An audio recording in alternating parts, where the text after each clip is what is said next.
Hi friends, welcome to uptake jobs.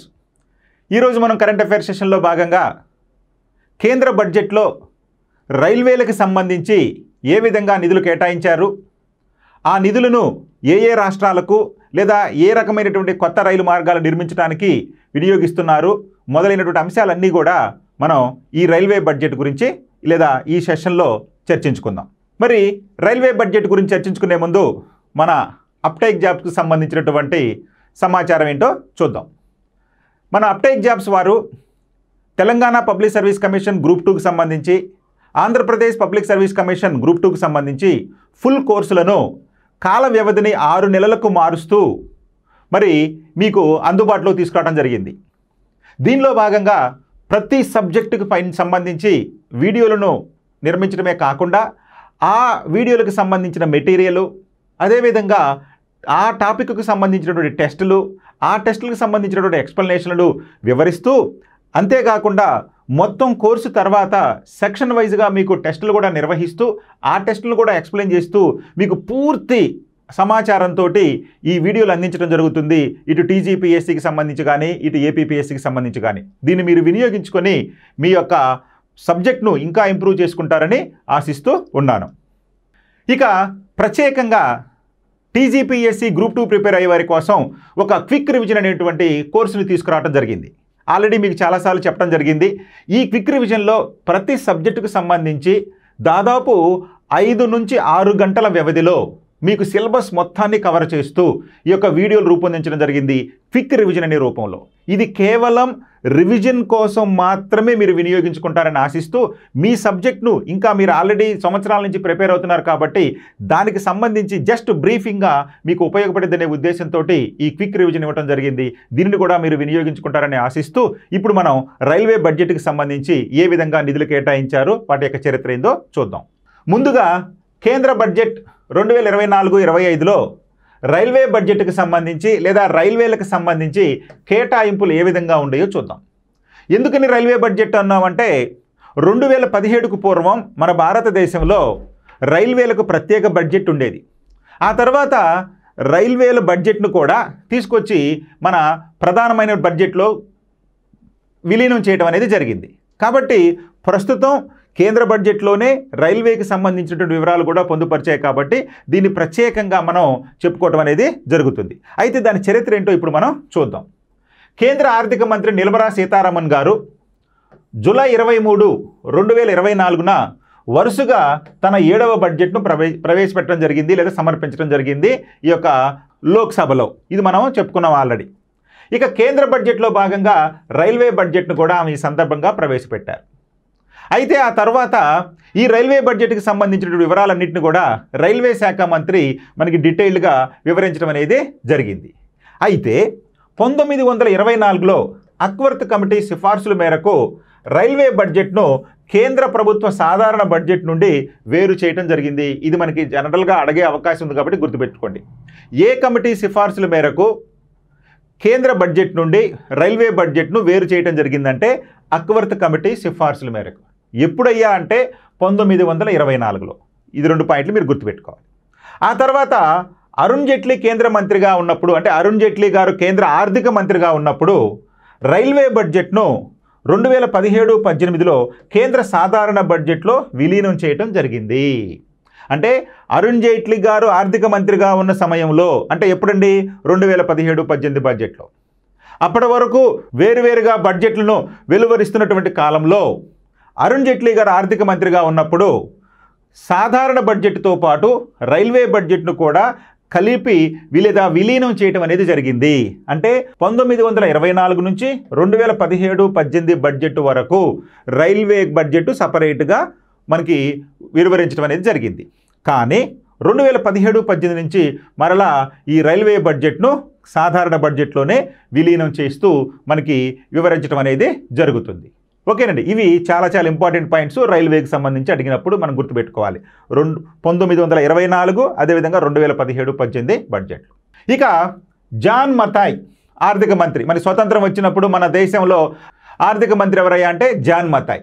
ఈయన ఆధ్వర్యంలోనే 1947 నుండి 1947 నవంబర్ 20న స్వతంత్ర భారతదేశంలో తొలి రైల్వే బడ్జెట్ను సమర్పించడం జరిగింది.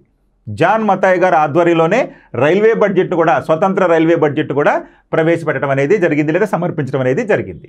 ఇక రైల్వే బడ్జెట్ను అత్యధికంగా 7 సార్లు ప్రవేశపెట్టినటువంటి వ్యక్తి ఎవరయ్యా అంటే బాబు జగజ్జీవన్ రామ్. సో బాబు జగజ్జీవన్ రామ్ గారు దేశంలోనే ఇప్పటివరకు అత్యధికంగా 7 సార్లు ఈ యొక్క రైల్వే బడ్జెట్ను ప్రవేశపెట్టడం జరిగింది. ఇక భారతదేశం యొక్క మొదటి రైల్వే మహిళా మంత్రి ఎవరయ్యా అంటే మమతా బెనర్జీ గారు. అంటే ఇప్పటి వరకు రైల్వేలకు మొదటి మహిళా మంత్రిగా ఈ మమతా బెనర్జీ గారు, పశ్చిమ బెంగాల్ ముఖ్యమంత్రి మమతా బెనర్జీ గారు వ్యవహరించడం జరిగింది. కాబట్టి ఆమె మొదటి మహిళా రైల్వే మంత్రి. ఇక ఈమె 2000 సంవత్సరంలో రైల్వే బడ్జెట్ను ప్రవేశపెట్టారు. ఈమె ఎప్పుడు ప్రవేశపెట్టారంటే 2000 సంవత్సరంలో ప్రవేశపెట్టారు రైల్వే బడ్జెట్. ఇక 2014 సంవత్సరంలో రైల్వే బడ్జెట్లో భారతదేశం యొక్క 9 హై స్పీడ్ రైళ్లు మరియు మొదటి బుల్లెట్ రైలును అప్పటి రైల్వే మంత్రి సదానంద గౌడ్ ప్రకటించడం జరిగింది. అంటే మన భారతదేశంలో కూడా త్వరలో బుల్లెట్ రైళ్లు రాబోతున్నాయి అనేటువంటి ఈ యొక్క సమాచారాన్ని మొట్టమొదటిగా ఇచ్చినటువంటి వ్యక్తి ఎవరయ్యా అంటే ఆయన సదానంద గౌడ్ గారు. సదానంద గౌడ్ గారు రైల్వే మంత్రిగా ఉన్న సమయంలో, అంటే 2014 సమయంలో భారతదేశంలోకి 9 హై స్పీడ్ రైళ్లు మరియు మొదటి బుల్లెట్ రైళ్లు కూడా త్వరలో తీసుకురానున్నట్టు ఆయన తన బడ్జెట్ ప్రసంగం 2014లో ఆయన వెలువరించడం అనేది జరిగింది ఈ రైల్వే బడ్జెట్ను ప్రవేశపెడుతూ. ఓకేనండి. సో సదానంద గౌడ్, ఇది గుర్తుపెట్టుకోవాలి.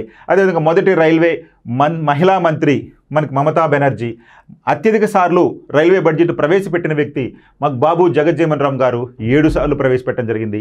స్వతంత్ర భారతదేశంలో మొదటి రైల్వే బడ్జెట్ ప్రవేశపెట్టిన వ్యక్తి జాన్ మతాయ్ 1947. సో ఈ విధంగా ఇవన్నీ కూడా రైల్వే బడ్జెట్కి సంబంధించి లేదా రైల్వేలకు సంబంధించినటువంటి వెరీ వెరీ ఇంపార్టెంట్ సమాచారం.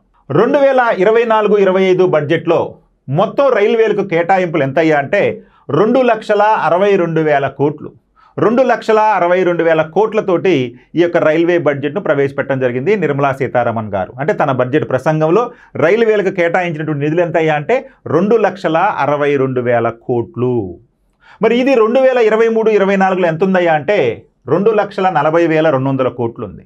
అంటే ఈ సంవత్సరం, అంటే గత సంవత్సరంతో పోల్చుకుంటే ఈ సంవత్సరం 2024-25 కేంద్ర బడ్జెట్లో రైల్వే నిధులు ఎంత శాతం వృద్ధి చెందాయి అంటే 5% వృద్ధిని సాధించాయి. ఎందుకని 2,40,200 కోట్ల నుంచి 2,62,000 కోట్లకు రైల్వే కేటాయింపులు పెరిగాయి కాబట్టి 5% వృద్ధిని సాధించిందని చెప్పి ఇక్కడ మనం గుర్తుపెట్టుకోవాలి. మరి మొత్తం కేటాయింపుల్లో 1,08,000 కోట్ల రూపాయలను 1,08,000 కోట్ల రూపాయలను మనకి రైల్వే భద్రత కోసమే వెచ్చించడం జరిగింది. అంటే అత్యధిక భాగం, అంటే 2,62,000 కోట్ల రైల్వే కేటాయింపుల్లో అత్యధిక భాగం దేనికి కేటాయించారయ్యా అంటే రైల్వే భద్రతకు కేటాయించడం జరిగింది. సేఫ్టీ, రైల్వే సేఫ్టీకి కేటాయించడం జరిగింది. ఎంత కేటాయించారండి?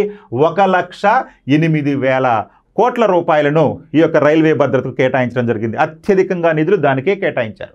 ఆ తర్వాతే గేజు మార్పిడి, అదేవిధంగా కొత్త రైలు మార్గాలు, అదేవిధంగా విద్యుదీకరణ, ఇలాంటి వాటికి కేటాయించడం జరిగింది. కానీ ఎక్కువ భాగం మాత్రం భద్రతకు కేటాయించడం జరిగింది. ఇది గుర్తుపెట్టుకోవాలి. ఎంత అయ్యా అంటే 1,08,000 కోట్ల రూపాయలు కేటాయించారు. ఇక భారతదేశంలో రైలు ప్రమాదాలు ఎక్కువగా జరుగుతున్నందున రైల్వేల భద్రత కోసం బడ్జెట్లో ఎక్కువ భాగం కవచ్ సేఫ్టీ మెకానిజానికి కేటాయించడం జరిగింది. ఈ భద్రత అన్నాం కదా, భద్రత ఏ విధంగా తీసుకున్నారంటే కవచ్ సేఫ్టీ మెకానిజం అనేది త్వరలో రాబోతుంది. కవచ్ మెకానిజం అనేది, అసలు కవచ్ మెకానిజం అంటే ఏంటండి అంటే రైలు ప్రమాదాలను అరికట్టడం కోసం ఈ యొక్క రైల్వేస్కి సంబంధించి ఈ కవచ్ సేఫ్టీ మెకానిజాన్ని అందుబాటులోకి తీసుకురావడం జరుగుతుంది. ఇక్కడ ఈ బొమ్మను మీరు చూసుకుంటే కనుక చూడండి, ఒక రైలుకి మరొక రైలు ఎదురెదురుగా వస్తున్నప్పుడు ఆ రైలు ఏ విధంగా అంటే రాత్రి సమయాలలో కావచ్చు లేదా పగటి సమయాలలో అత్యంత వేగంగా వస్తున్నప్పుడు ఈ యొక్క లోకో పైలట్లకు వాటిని నిలువరించేటటువంటి సందర్భం లేకపోవచ్చు. కాబట్టి ఆన్లైన్ల ద్వారానే, అంటే ఈ యొక్క ఆన్లైన్ల ద్వారానే, సిగ్నలింగ్ వ్యవస్థ ద్వారానే ఈ యొక్క ఎదురెదురుగా వస్తున్నటువంటి రైళ్లను ఆపేటటువంటి టెక్నాలజీని మనకి అభివృద్ధి చేయడం జరుగుతుంది. దానికోసమే అత్యధికంగా నిధులు కూడా కేటాయించడం జరుగుతుంది. చూడండి, ఈ 2 రైళ్లు కూడా ఎప్పటికప్పుడు తమ యొక్క సిగ్నల్స్ని పంపించడం, అంటే విమానాల ద్వారా ఏ విధంగా అయితే విమానాల ద్వారా సిగ్నలింగ్ భూమి మీద నుంచి దాన్ని కంట్రోల్ చేస్తూ ఉంటారో అదేవిధంగా ఈ రైల్వేలు కూడా ఈ యొక్క సిగ్నలింగ్ వ్యవస్థను ఎప్పటికప్పుడు స్వీకరించి ఆ సిగ్నలింగ్ వ్యవస్థ ద్వారా దానికి ఎదురుగా వస్తున్నటువంటి మరొక రైలును గుర్తించడం అని కొంత దూరంలోనే ఆగటం అనేది జరుగుతుంది. సో దీన్నే కవచ్ సేఫ్టీ మెకానిజం అంటారు. ఇది దీనికోసమే ఎక్కువగా మన నిధులు కేటాయించడం జరిగింది ఈ ఆర్థిక సంవత్సరంలో. ఇక కవచ్ సిస్టంలోని యాంటీ కొలీజియం టెక్నాలజీ లోకోమోటివ్ డ్రైవర్లను వేగాన్ని నియంత్రించడంలో సహాయపడుతుంది. సో ఈ విధంగా యాంటీ కొలీజియం టెక్నాలజీ అంటే రెండు కూడా గుద్దుకునేటువంటి అవకాశం లేకుండా ఈ విధంగా ఎప్పుడెప్పుడే ఎదురెదురుగా వస్తున్నాయో వాటికి సిగ్నల్ అందుకొని వెంటనే వాటిని స్పీడ్ తగ్గించి నిలుపుదల చేసే అవకాశం ఉంటుంది ఈ టెక్నాలజీ ద్వారా. కాబట్టి ఈ కవచ్ సిస్టంలోని యాంటీ కొలీజియం టెక్నాలజీ లోకోమోటివ్ డ్రైవర్ల వేగాన్ని నియంత్రించడంలో సహాయపడుతుంది. సో వీటన్నిటిని కూడా అంటే పూర్తి స్థాయిలో వీటిని అభివృద్ధి చేయడం కోసమే నిధులు ఎక్కువగా కేటాయించడం జరిగింది. ఒక్కసారి మీరు ఈ బొమ్మ చూస్తే కనుక ఏ విధంగా ప్రతి రైలు కూడా సిగ్నల్ తీసుకొని దానికి పంపించడం జరుగుతుంది. తద్వారా ఏ రైలు ఎంత స్పీడ్తో జరుగుతుంది, ఎంత వేగంతో వస్తుంది, కాబట్టి ఎలాంటి ప్రమాదాలు జరగకుండా ఈ సిగ్నలింగ్ వ్యవస్థ ద్వారా కంట్రోల్ చేయొచ్చు ఈ కవచ్ సిస్టమ్ ద్వారా. Okay, right. ఇక పాత రైల్వే ట్రాక్లను అప్గ్రేడ్ చేయడానికి భారతీయ రైల్వే యొక్క సిగ్నలింగ్ వ్యవస్థలను మెరుగుపరచడానికి, ఫ్లైఓవర్లు, అండర్ పాస్లను రూపొందించడానికి మరియు భారత రైల్వే నెట్వర్క్లో కవచ్ సిస్టమ్ను ఇన్స్టాల్ చేయడానికి వెచ్చించనున్నారు. అంటే ఈ నిధులు మొత్తాన్ని ఎక్కువ భాగం అంటే ఇవన్నీ కూడా సేఫ్టింగ్ వ్యవస్థే. సిగ్నలింగ్ని డెవలప్ చేయడం అన్నా కూడా ప్రమాదాల నుంచి భద్రత కోసమే వెచ్చించినట్టుగా గుర్తించాలి. కాబట్టి పాత రైల్వే ట్రాక్లను అప్గ్రేడ్ చేయడానికి, భారతీయ రైల్వేల యొక్క సిగ్నలింగ్ వ్యవస్థలను మెరుగుపరచడానికి, ఫ్లైఓవర్లు, అండర్ పాస్లను రూపొందించడానికి భారతీయ రైల్వే నెట్వర్క్లో కవచ్ సిస్టమ్ను ఇన్స్టాల్ చేయటం అనేది ఈ యొక్క వెచ్చించినటువంటి భాగంలో ఈ యొక్క నిధులను కేటాయించడం అనేది జరుగుతుంది ఇవన్నీ అవసరాల కోసం. ఇక 2500 జనరల్ కోచ్లతో పాటు 10,000 అదనపు జనరల్ క్లాస్ కోచ్లను కూడా ఈ ఆర్థిక సంవత్సరంలో తయారు చేయనున్నట్లు పేర్కొనటం జరిగింది. అంటే ఈ ఆర్థిక సంవత్సరంలోనే 2500 జనరల్ కోచ్లతో పాటు 10,000 అదనపు జనరల్ క్లాస్ కోచ్లను కూడా ఈ ఆర్థిక సంవత్సరంలోనే తయారు చేయనున్నారు. ఇక రైల్వే ట్రాక్ గేజ్ మార్పిడి వివరాలు. రైల్వే ట్రాక్ మరియు గేజ్ మార్పిడిలకు సంబంధించిన వివరాలు ఏంటో చూడండి. 2024-25లో ట్రాక్ పునరుద్ధరణకు కేటాయింపులు 17,651.98 కోట్లకు కేటాయించడం జరిగింది. అంటే ఇది ట్రాక్ పునరుద్ధరణకు మాత్రమే. ట్రాక్ పునరుద్ధరణకు 17,651.98 కోట్లు కేటాయించడం జరిగింది. ఇక గేజ్ మార్పిడికి కేటాయింపులు 4,719.50 కోట్లు కేటాయించడం జరిగింది. ఇక సింగిల్ లైన్ ట్రాక్ను డబుల్ లైన్ ట్రాక్గా మార్చేందుకు కేటాయింపులు 29,312.19 కోట్లుగా కేటాయించడం జరిగింది. ఇక 2,000 కిలోమీటర్ల మేర కొత్త రైల్వే లైన్ నిర్మాణానికి కేటాయింపులు 34,602.75 కోట్లను కేటాయించడం జరిగింది. చూడండి, కేవలం 2,000 కిలోమీటర్ల దూరానికి ఎంత ఖర్చు చేయబోతున్నారండి? 34,602.75 కోట్లను కొత్త రైల్వే మార్గాల కోసం కేటాయించడం అనేది జరిగింది. రైట్. ఇక భారతీయ రైల్వేలు గత దశాబ్దంలో 31,180 కిలోమీటర్ల ట్రాక్ను నిర్మించింది. అంటే మన భారత రైల్వే వ్యవస్థ గత దశాబ్దంలో అంటే 10 సంవత్సరాలలో 31,180 కిలోమీటర్ల ట్రాక్ను నిర్మించడం అనేది జరిగింది. 2013-14లో రోజుకు 4 కిలోమీటర్ల ట్రాక్ వేయగా ఇప్పుడు అంటే 2023-24 నాటికి రోజుకు 14.54 కిలోమీటర్ల మేర రోడ్డు ఈ యొక్క ట్రాక్ నిర్మించడం అనేది జరుగుతుంది. చూడండి, 2013-14లో అంటే 10 సంవత్సరాల క్రితం రోజుకు 4 కిలోమీటర్ల ట్రాక్ వేయగా ఇప్పుడు అది అంటే 23-24 నాటికి రోజుకు 14.54 కిలోమీటర్ల మేర కొత్త ట్రాక్ను నిర్మించడం అనేది జరుగుతుంది. ఇది చాలా శుభ పరిణామం. మీరు గుర్తుపెట్టండి, రైల్వే ట్రాక్ని ఎంత అభివృద్ధి చేస్తున్నారో ఇక్కడ మనం గమనించవచ్చు. ఇక రైల్వే ట్రాక్ విద్యుదీకరణ, ఎలక్ట్రిఫికేషన్, విద్యుదీకరించడం అనేది మరి 2014 నుండి 2024 వరకు భారతీయ రైల్వేలు 41,655 రూట్ కిలోమీటర్లు అంటే ఆర్కేఎం అంటారు. ఆర్కేఎం అంటే రూట్ కిలోమీటర్లు అంటే మేర విద్యుదీకరించడం అనేది జరిగింది. అంటే 10 సంవత్సరాలలో మన దేశంలో ఎంత పొడవైనటువంటి రైలు మార్గాలకు విద్యుదీకరణ జరిగిందయ్యా అంటే 41,655 కిలోమీటర్ల పొడవైనటువంటి రైలు మార్గాలకు విద్యుదీకరించడం అనేది జరిగింది. అయితే 2014 వరకు ఇది 21,413 కిలోమీటర్లుగా మాత్రమే విద్యుదీకరించడం జరిగింది. అంటే చూడండి 2014 నుంచి 24 వరకు అంటే 10 సంవత్సరాల కాలంలో 41,655 కిలోమీటర్ల పొడవున రైలు మార్గాలకు విద్యుదీకరించడం జరిగితే 2014 వరకు అంటే మనకి స్వతంత్రం వచ్చిన తర్వాత లేదా కొత్తగా విద్యుదీకరణ ప్రారంభించిన తర్వాత 2014 వరకు విద్యుదీకరించినటువంటి మొత్తం రైలు మార్గాల పొడవు 21,413 కిలోమీటర్లు మాత్రమే. ఇక్కడ గుర్తించండి. అంటే ఈ దశాబ్ద కాలంలో ఎంత ఎక్కువగా ఈ యొక్క రైల్వే మార్గాలను విద్యుదీకరించడం జరిగిందో మీకు అర్థమవుతుంది. అంటే 2014 వరకు 21,413 కిలోమీటర్లకు మాత్రమే మనకి విద్యుదీకరించడం జరిగింది దేశంలో. కానీ 2014 నుంచి 24 వరకు తీసుకుంటే 41,655 కిలోమీటర్ల పొడవైనటువంటి రైలు మార్గాల్ని కొత్తగా విద్యుదీకరించడం అనేది జరిగింది. చూడండి, ఇక రైల్వే మంత్రిత్వ శాఖ తన బ్రాడ్గేజ్ నెట్వర్క్ను 2024 జూలై నాటికి 100% విద్యుదీకరించాలని లక్ష్యంగా పెట్టుకుంది. బ్రాడ్గేజ్ మనకి తెలుసు, మనకి రైల్వే మార్గాలు 3 రకాలుగా ఉంటాయని, రైలు మధ్య పట్టాల మధ్య నుండి దూరాన్ని బట్టి మీటర్ గేజ్ అని, నేరో గేజ్ అని, అదేవిధంగా బ్రాడ్ గేజ్ అని ఉంటుంది. అయితే ఈ బ్రాడ్ గేజ్ మార్గమే అత్యధికంగా ఉంది మన దేశంలో. అయితే ఈ బ్రాడ్ గేజ్ మార్గాన్ని జూలై 2024 నాటికి 100% విద్యుదీకరించాలని లక్ష్యంగా పెట్టుకుంది. దీనికి సంబంధించినటువంటి పూర్తి వివరాలు మనకి నెక్స్ట్ బడ్జెట్లో ప్రవేశపెడతారు. ఎందుకంటే ఇది బడ్జెట్ని ఈ జూలై నెలలోనే ప్రవేశపెట్టారు కాబట్టి ఇంకా పూర్తి వివరాలు వాళ్ళకి అందుబాటులో లేవు కాబట్టి ఇది లక్ష్యంగా పెట్టుకున్నారు. ఇది సాధించామా లేదనేది నెక్స్ట్ బడ్జెట్లో ఈ వివరాలన్నీ కూడా మనకు అందుబాటులోకి వస్తాయి. ఇక రైలు మార్గం యొక్క విద్యుదీకరణ చరిత్ర అలాంటి ఇప్పుడు కొంత చెప్పుకున్నాం. అయితే ఇప్పుడు విద్యుదీకరణ చరిత్ర అనేది చూద్దాం. భారతదేశంలో మొట్టమొదటి ఎలక్ట్రికల్ రైలు ఫిబ్రవరి 3, 1925 ఫిబ్రవరి 3న బొంబాయి వీటీ, ఇప్పుడు దాన్ని ఏమంటున్నామండి, ఛత్రపతి శివాజీ మహారాజ్ టెర్మినల్ అంటున్నాం. బొంబాయి వీటీ నుండి బొంబాయిలోని కుర్లా మధ్య నడిచింది మొదటి విద్యుత్ రైలు మన దేశంలో. అంటే మన దేశంలో మొదటి విద్యుత్ రైలు ఫిబ్రవరి 3, 1925న ఛత్రపతి శివాజీ టెర్మినల్ నుండి బొంబాయిలోని కుర్లా హార్బర్ మధ్య నడిచింది. ఇది మొదటి విద్యుత్ రైలు మన భారతదేశంలో. తర్వాత స్వతంత్రం తర్వాత, ఎందుకంటే 1925 కాబట్టి స్వతంత్రం తర్వాత 1958లో పశ్చిమ బెంగాల్లోని హౌరా బుర్ద్వాన్ సెక్షన్లోని మార్గాన్ని విద్యుదీకరించడం అనేది జరిగింది. ఇక పశ్చిమ బెంగాల్లో 1958లో మరొక రైలు మార్గాన్ని విద్యుదీకరించడం జరిగింది. అదేదయ్యా అంటే హౌరా నుండి బుర్ద్వాన్ మధ్యలో ఈ యొక్క ఉన్నటువంటి రైలు మార్గాన్ని విద్యుదీకరించడం అనేది జరిగింది. రైట్, ఇక రైల్వే ఆర్థిక పనితీరు. రైల్వే యొక్క ఆర్థిక పనితీరు ఏ విధంగా ఉందో చూద్దాం. ప్రతి 100 రూపాయలను సంపాదించడానికి రైల్వేలు ఖర్చు చేసే రూపాయల సంఖ్యనే నిర్వహణ నిష్పత్తి లేదా ఆపరేటింగ్ రేషియో అని చెప్పి అంటారు. ఆపరేటింగ్ రేషియో అంటారు. ఒక రకంగా రైల్వేల యొక్క ఆర్థిక స్థితిని తెలుసుకోవటానికి ఈ యొక్క ఆపరేటింగ్ రేషియో గురించి తెలుసుకుంటే చాలు. అంటే ఈ నిర్వహణ నిష్పత్తి గురించి తెలుసుకుంటే ఆ రైల్వే వ్యవస్థ లేదా మన దేశంలో రైల్వే వ్యవస్థ లాభాల్లో ఉందా నష్టాల్లో ఉందా అనేది అంచనా వేయడానికి. కాబట్టి ఈ ఆపరేటింగ్ రేషియో అనేది చాలా ఇంపార్టెంట్. అయితే చూడండి, ఈ ఆపరేటింగ్ రేషియోలో 100 కంటే తక్కువ ఉంటే అప్పుడు రైల్వేలు లాభంలో ఉన్నట్లుగా, 100 కంటే అధికంగా ఉంటే రైల్వేలు నష్టాల్లో ఉన్నట్లుగా భావించాలి.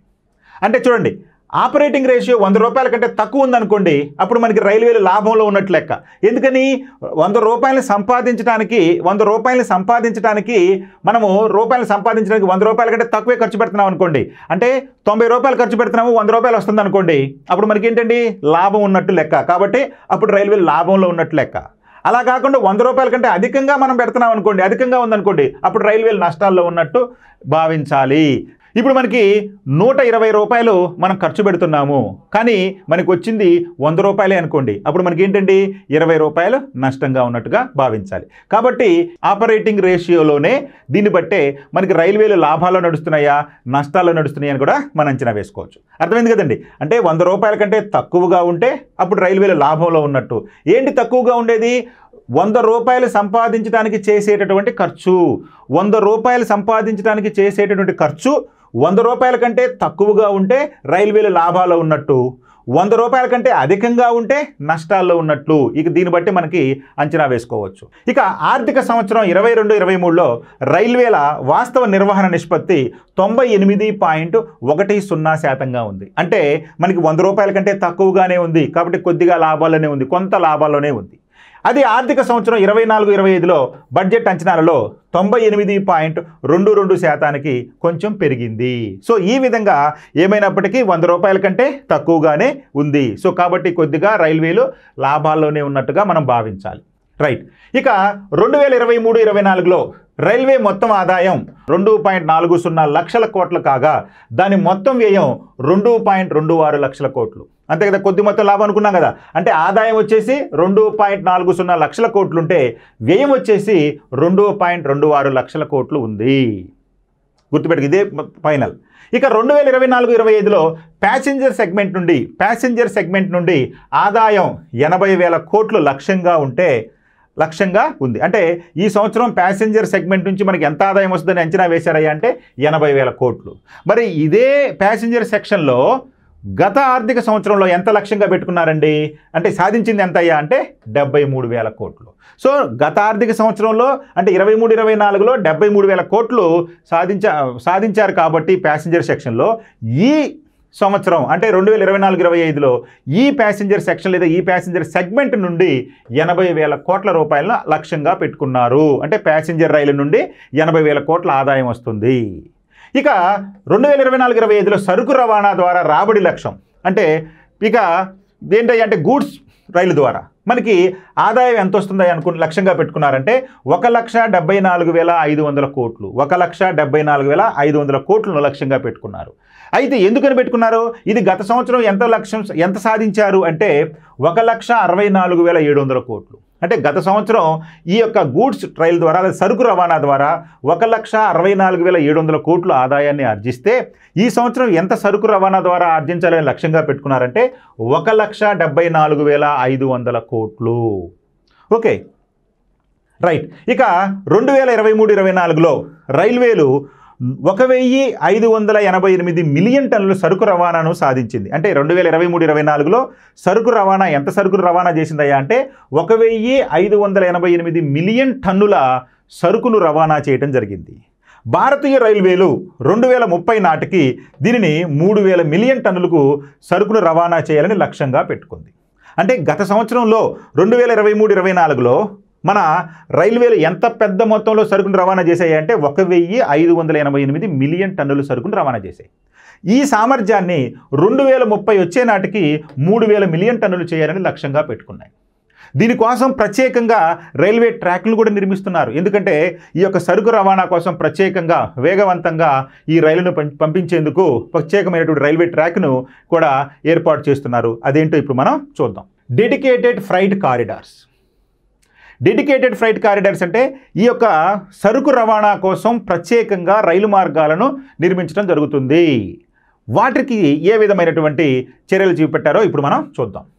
సరుకు రవాణా రైళ్లు సగటున గంటకు 75 కిలోమీటర్ల కంటే ఎక్కువ వేగంతో నడపగలిగే గూడ్స్ రైళ్ల కోసం ప్రత్యేక రైల్వే ట్రాక్ను రూపొందించాలని ప్రతిపాదించారు. ఎందుకంటే పెద్ద మొత్తంలో సరుకును తీసుకెళ్లేటప్పుడు వాటి వెయిట్ అనేది ఉంటుంది, ట్రాక్ మీద వాటి సామర్థ్యాన్ని బట్టి ఉంటుంది. కాబట్టి ఆ ట్రాక్లో దాని యొక్క నాణ్యతను పెంచడమే కాకుండా దాని వేగాన్ని కూడా మనకి పరిగణించడం అనేది జరుగుతుంది. అందుకని ఈ విధంగా ప్రత్యేక రైల్వే ట్రాక్లను ప్రతిపాదించారు. ఇక రైల్వే బడ్జెట్ 2005-6లో డెడికేటెడ్ ఫ్రైట్ కారిడార్ ప్రాజెక్టును ప్రకటించడం జరిగింది. దీనికి అనుగుణంగానే 2005-6లో ప్రత్యేకమైనటువంటి డెడికేటెడ్ ఫ్రైట్ కారిడార్ను ప్రకటించడం అనేది జరిగింది. ఇక రైల్వే మంత్రిత్వ శాఖ ఈ ప్రాజెక్టును అమలు చేయడానికి 2006లో dedicated freight corridor corporation of India లిమిటెడ్ను స్థాపించింది. సో ఇది ప్రధానమైన ఉద్దేశం ఏంటంటే 2005-6లో డెడికేటెడ్ ఫ్రైట్ కారిడార్ ప్రాజెక్టు ప్రకటించడం జరిగింది. ఆ తర్వాత ఒక కార్పొరేషన్ కూడా 2006లో ఏర్పాటు చేయడం జరిగింది దీనికోసం. ఇక సరుకు రవాణా కారిడార్లో 2 భాగాలు ఉన్నాయి. ఈ సరుకు రవాణా కారిడార్లో 2 భాగాలు ఉన్నాయి. అవేంటయ్యా అంటే తూర్పు కారిడారు మరియు పశ్చిమ కారిడారు. తూర్పు కారిడారు, పశ్చిమ సరుకు రవాణా కారిడారు. మరి dedicated freight corridor corporation of India DFCCకి 2024-25లో కేటాయింపులు ఎంత అయ్యా అంటే 8,155 కోట్లు. అంటే ఈ ప్రత్యేకంగా సరుకు రవాణా చేయడం కోసం ఏర్పాటు చేసే రైలు మార్గాలకు ఈ బడ్జెట్లో 8,155 కోట్లు కేటాయించడం జరిగింది. అయితే ఇక్కడ చూడండి, గత ఏడాది ఇది 27,482 కోట్లు. చూడండి ఎంత ఎక్కువగా కేటాయించారో లాస్ట్ ఇయర్. ఈ సంవత్సరం చాలా తక్కువ, సగం కూడా కేటాయించలేదు. కేవలం 8,155 కోట్లు కేటాయించారు. ఈ నిధులను ప్రధానంగా వెస్ట్రన్ డెడికేటెడ్ ఫ్రైట్ కారిడార్ నిర్మాణాన్ని పూర్తి చేసేందుకు వినియోగిస్తున్నారు. ఈ విధంగా ఈ 8,155 కోట్లను ఆల్రెడీ ఇప్పుడు కొనసాగుతున్నటువంటి పశ్చిమ రవాణా కారిడార్, పశ్చిమ సరుకు రవాణా కారిడార్ను పూర్తి చేయడానికి వినియోగిస్తూ ఉన్నారు. మరి ఈ తూర్పు సరుకు రవాణా కారిడారు, పశ్చిమ సరుకు రవాణా కారిడార్ అనుకున్నాం కదా, ఈ తూర్పు సరుకు రవాణా కారిడార్ ఎక్కడి నుంచి ఎక్కడికి ఉంది, దాని ఎన్ని కిలోమీటర్లు ఉందంటే దీని మొత్తం పొడవు 1,856 కిలోమీటర్లు. ఇది పశ్చిమ బెంగాల్లోని దంకుని ప్రాంతాన్ని పంజాబ్లోని లూథియానా తోటి కలుపుతుంది ఈ తూర్పు సరుకు రవాణా కారిడార్. ఇది 6 రాష్ట్రాల గుండా పోతుంది. అవి పశ్చిమ బెంగాల్, జార్ఖండ్, బీహార్, ఉత్తరప్రదేశ్, హర్యానా మరియు పంజాబ్ రాష్ట్రాలు. ఇది తూర్పు సరుకు రవాణా కారిడార్కి సంబంధించిన వివరాలు.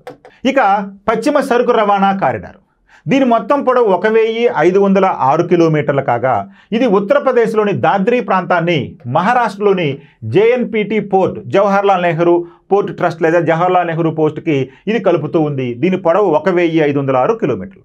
ఇది 5 రాష్ట్రాల గుండా పోతుంది. అవి మహారాష్ట్ర, గుజరాత్, రాజస్థాన్, హర్యానా, ఉత్తరప్రదేశ్ రాష్ట్రాలు.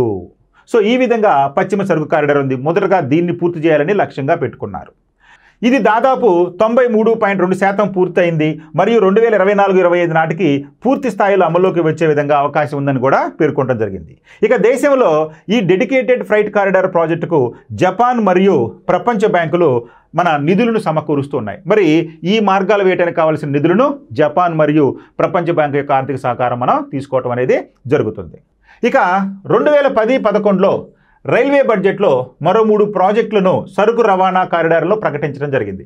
ఆల్రెడీ ఇప్పుడు మనం చెప్పుకున్న తూర్పు పశ్చిమ సరుకు రవాణా కారిడార్లని, దాంతోపాటుగానే ఇది 2010-11 రైల్వే బడ్జెట్లో మరొక 3 ప్రాజెక్టులను అనుమతించడం అనేది జరిగింది. ఆ 3 ఏంటయ్యా అంటే, ఒకటి తూర్పు పశ్చిమ కారిడార్. ఇందాకేమో తూర్పు సరుకు రవాణా కారిడారు, పశ్చిమ సరుకు రవాణా కారిడార్ అన్నారు. ఇప్పుడు 3 ఇంకోటి ఏంటయ్యా, ఈ 2011లో ప్రకటించిన 3 ప్రత్యేక సరుకు రవాణా కారిడార్లు ఏంటయ్యా అంటే, ఒకటి తూర్పు పశ్చిమ కారిడార్. చూడండి, అవేమో 2 సపరేటు, తూర్పు సరుకు రవాణా కారిడారు, పశ్చిమ సరుకు రవాణా కారిడారు. ఇది తూర్పు పశ్చిమ కారిడార్ మనకి ఏ విధంగా అయితే జాతీయ రహదారులను నేషనల్ హైవే డెవలప్మెంట్ అథారిటీ వాళ్ళు యొక్క సూపర్ ఎక్స్ప్రెస్లను ఏర్పాటు చేసి వాటికి ఉత్తర దక్షిణ కారిడార్ అని, తూర్పు పడమర కారిడార్ని, స్వర్ణ చతుర్భుజ మార్గాలని, రోడ్డు మార్గాలకి పేర్లు పెట్టడం జరిగిందో, వీటికి సరుకు రవాణా కోసం ప్రత్యేకంగా ఇలాంటి కారిడార్లను ఏర్పాటు చేయడం జరిగింది. అందులో ఒకటి తూర్పు సరుకు రవాణా కారిడారు, పశ్చిమ సరుకు రవాణా కారిడార్ అని 2 ఉంటే, మరి 2010-11 రైల్వే బడ్జెట్లో మరొక 3ని కూడా ప్రకటించడం జరిగింది. ఆ 3లో ఒకటి తూర్పు పశ్చిమ కారిడారు. ఇది పాల్ఘర్, భూసావల్, దంకుని మధ్య సుమారు 2,106 కిలోమీటర్లు మరియు రాజ్ ఖర్సాన్ అండాల మధ్య 200 కిలోమీటర్లు. ఇవి తూర్పు పశ్చిమ కారిడార్కి సంబంధించినటువంటి వివరాలు. ఇక ఉత్తర దక్షిణ కారిడార్లో భాగంగా ఇటరాసి, విజయవాడల మధ్య సుమారు 931 కిలోమీటర్ల మధ్య ఈ యొక్క సపరేటు డ్రైట్ కారిడార్ని ఏర్పాటు చేయడం అనేది జరుగుతుంది. ఇక చివరిగా 3వ తీసుకుంటే ఈస్ట్ కోస్ట్ కారిడార్. ఇది ఖరగ్పూర్, విజయవాడల మధ్య సుమారు 1,075 కిలోమీటర్ల పొడవున ఈ ప్రత్యేక సరుకు రవాణాకు సంబంధించిన రైలు మార్గాలను నిర్మించడం జరుగుతుంది. అంటే రాబోయే కాలంలో ఈ 3 + 2 5 ప్రత్యేక సరుకు రవాణా రైలు మార్గాలు మన దేశంలో అభివృద్ధి చెందబోతున్నాయి. దీని యొక్క ప్రధాన ఉద్దేశం ఏంటంటే, సరుకును వేగవంతంగా ఒక ప్రాంతం నుంచి మరొక ప్రాంతానికి చేరవేయడానికి ఈ రైలు మార్గాలను వినియోగించుకోవడం అనేది జరుగుతుంది.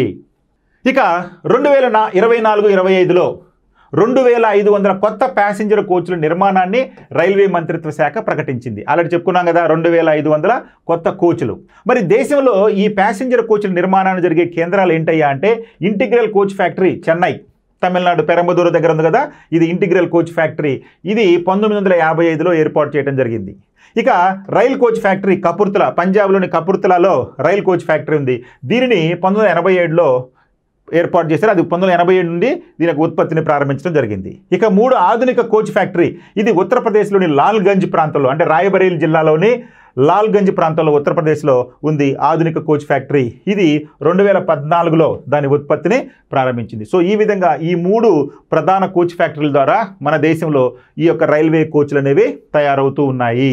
సో ఈ సంవత్సరం టార్గెట్ ఎంత అయ్యా అంటే 2,500 కోచ్లను తయారు చేయనున్నారు. ఇక రైల్వే బడ్జెట్లో ఆంధ్రప్రదేశ్కు కేటాయింపులు. మరి ఆంధ్రప్రదేశ్ రాష్ట్రానికి రైల్వే బడ్జెట్లో ఎంత కేటాయించారయ్యా అంటే 2024-25 బడ్జెట్లో రైల్వే ప్రాజెక్టుల కోసం 9,151 కోట్లను కేటాయించడం జరిగింది ఆంధ్రప్రదేశ్ రాష్ట్రానికి. ఇక ఏపీలో రైల్వే లైన్లు 100% విద్యుదీకరణ పూర్తి అయినట్లు రైల్వే మంత్రి అశ్విన్ వైష్ణవ్ ప్రకటించడం అనేది జరిగింది. సో ఆంధ్రప్రదేశ్లో ఉన్నటువంటి ప్రతి రైలు మార్గాన్ని విద్యుదీకరించడం జరిగిందని చెప్పి ఆయన పేర్కొనడం జరిగింది. ఇక ఆంధ్రప్రదేశ్ రాష్ట్రంలో ప్రస్తుతం కొనసాగుతున్నటువంటి రైల్వే ప్రాజెక్టులు అంటే కొత్త ట్రాకుల యొక్క మొత్తం విలువ 73,743 కోట్లు. అంటే ఈ 9,151 కోట్లు కాకుండా ఆల్రెడీ ఎప్పటి నుండో కొనసాగుతున్నటువంటి ప్రాజెక్టుల విలువ 73,743 కోట్లు. ఇక 2009-14లో కేవలం 73 కిలోమీటర్లతో పోలిస్తే గత 10 ఏళ్లలో రాష్ట్ర వ్యాప్తంగా 151 కిలోమీటర్లు అంటే సంవత్సరానికి సగటున 151 కిలోమీటర్ల పొడవైనటువంటి కొత్త రైలు ట్రాక్లు వేయటం అనేది జరుగుతుంది. సో ఈ విధంగా 1909 నుండి 14 వరకు సంవత్సరానికి 73 కిలోమీటర్లు వేస్తే మరి ప్రస్తుతం ఇది రాష్ట్ర వ్యాప్తం 151 కిలోమీటర్ల సంవత్సరం సగటుగా కొత్త ట్రాక్లు నిర్మిస్తూ ఉన్నారు. ఇక అమృత్ భారత్ స్టేషన్ పథకంలో భాగంగా అంటే దేశంలో ఉన్నటువంటి రైలు స్టేషన్లను అభివృద్ధి చేయడంలో భాగంగా అమృత్ భారత్ అనేటువంటి పథకాన్ని ప్రారంభించారు. ఈ అమృత్ భారత్ స్టేషన్లలో పథకంలో భాగంగా మన రాష్ట్రంలోని 73 రైల్వే స్టేషన్లను పునరాభివృద్ధి చేయనున్నారు, లేదా చేస్తూ ఉన్నారు కొన్ని. ఇక రైల్వే బడ్జెట్లో తెలంగాణకి కేటాయింపులు. ఇప్పుడు మన ఆంధ్రప్రదేశ్ చెప్పుకున్నాం కదా, తెలంగాణకి కేటాయింపులు. తెలంగాణ రాష్ట్రానికి 2024-25 సంవత్సరానికి గాను 5,336 కోట్లు కేటాయించడం జరిగింది. అంటే 5,336 కోట్ల నిధులతోటి కొన్ని రైల్వే వర్క్లను చేయనున్నారు మన తెలంగాణ రాష్ట్రంలో. మరి తెలంగాణ రాష్ట్రంలో ప్రస్తుతం కొనసాగుతున్నటువంటి రైల్వే ప్రాజెక్టులు అంటే కొత్త ట్రాకులు మరియు పనుల యొక్క మొత్తం విలువ తీసుకుంటే ప్రస్తుతం 32,946 కోట్లు. అంటే ఈ 5,336 కోట్లు కాకుండా ఆల్రెడీ ఇప్పుడు జరుగుతున్నటువంటి పనుల కోసం ఎంత మొత్తం పనులు జరుగుతున్నాయి అంటే విలువైన పనులు 32,946 కోట్ల విలువైనటువంటి పనులు జరుగుతున్నాయి. దీనికి అదనంగా ఈ ఆర్థిక సంవత్సరంలో 5,336 కోట్లతోటి మరికొన్ని ప్రాజెక్టులు చేపట్టనున్నారు మన తెలంగాణ రాష్ట్రంలో. ఇక 2009 నుంచి 14లో కేవలం 17 కిలోమీటర్ల ట్రాక్ వేయగా అంటే సంవత్సరానికి 17 కిలోమీటర్ల ట్రాక్ వేయగా గత 10 ఏళ్లలో తెలంగాణ రాష్ట్ర వ్యాప్తంగా సగటున సంవత్సరానికి 65 కిలోమీటర్ల మేర నూతన ట్రాక్ వేశారు అని చెప్పి మన రైల్వే మంత్రి ప్రకటించడం అనేది జరిగింది. ఇక తెలంగాణ రాష్ట్రంలోని 40 రైల్వే స్టేషన్లను అమృత్ భారత్ స్టేషన్ స్కీమ్ కింద పునరాభివృద్ధి చేయనున్నారని చెప్పి కూడా ఆయన పేర్కొనడం జరిగింది. సో తెలంగాణలో ఉన్నటువంటి దాదాపు 40 రైల్వే స్టేషన్లను ఈ అమృత్ భారత్ స్టేషన్ స్కీమ్ పథకంలో భాగంగా చేర్చడం జరిగింది అని కూడా ఆయన పేర్కొనడం జరిగింది. రైట్. ఇక చివరిగా 2024-25 ఆర్థిక సంవత్సరంలో రాష్ట్రాల వారీగా కొన్ని ప్రధాన రాష్ట్రాల వారీగా ఈ రైల్వే కేటాయింపులు ఏ విధంగా ఉన్నాయో చూద్దాం. ఆంధ్రప్రదేశ్ రాష్ట్రానికి ఆల్రెడీ మనం చెప్పుకున్నాం 9,151 కోట్లు, తెలంగాణ రాష్ట్రానికి 5,336 కోట్లు అని చెప్పుకోవడం జరిగింది. ఇక ఒడిశా రాష్ట్రానికి 10,586 కోట్లు, ఉత్తరాఖండ్ రాష్ట్రానికి 5,131 కోట్లు, ఉత్తరప్రదేశ్కి అందరికంటే అత్యధికంగా 19,848 కోట్లు, హిమాచల్ ప్రదేశ్కి 2,698 కోట్లు, ఢిల్లీకి 2,582 కోట్లు, రాజస్థాన్కు 9,959 కోట్లు, ఈశాన్య ప్రాంతానికి అంటే ఈశాన్య ప్రాంతంలో ఉన్నటువంటి అన్ని రాష్ట్రాలు కలిపి 10,376 కోట్లు, ఇక జమ్మూ కాశ్మీర్ ప్రత్యేకంగా కేంద్రపాలిత ప్రాంతం జమ్మూ కాశ్మీర్కు 3,694 కోట్లను ఈ బడ్జెట్లో కేటాయించడం జరిగింది. సో ఈ విధంగా కొన్ని ప్రధానమైనటువంటి రాష్ట్రాలు అంటే రైల్వే పనుల కోసం రైల్వే ప్రాజెక్టుల కోసం ఈ రకమైన నిధులను కేటాయించడం జరిగింది ఈ బడ్జెట్లో. ఓకే. సో ఈ విధంగా మన కేంద్ర బడ్జెట్లో రైల్వేలకు సంబంధించినటువంటి ఈ వివరాలన్నీ కూడా ఈ విధంగా ఉన్నాయి. సో వీటన్నిటిని కూడా ఒక్కసారి మీరు 2-3 సార్లు కనుక చూస్తే ఏ ప్రాంతానికి ఎంత నిధులు కేటాయించారు, లేదా విద్యుదీకరణకు ఏ విధంగా కేటాయించారు, లేదా ట్రాక్ మార్పిడికి ఏ విధంగా కేటాయించారు, అసలు మొత్తం రైల్వేల ద్వారా ఎంత ఆదాయం సమకూరుస్తుంది, లేదా ఎంత ఆదాయం లాస్ట్ అంటే ఆర్థిక సంవత్సరంలో సమకూరింది, ఇప్పుడు ఎంత అంచనా వేశారు, మొదలైన విషయాలన్నీ కూడా మీకు వస్తాయి. ఖచ్చితంగా ఇలాంటివి ఎగ్జామ్లు అడుగుతారు కాబట్టి మీరందరూ దీన్ని వినియోగించుకుంటారని ఆశిస్తూ మీ ఎస్విఎన్ సార్. Thank you.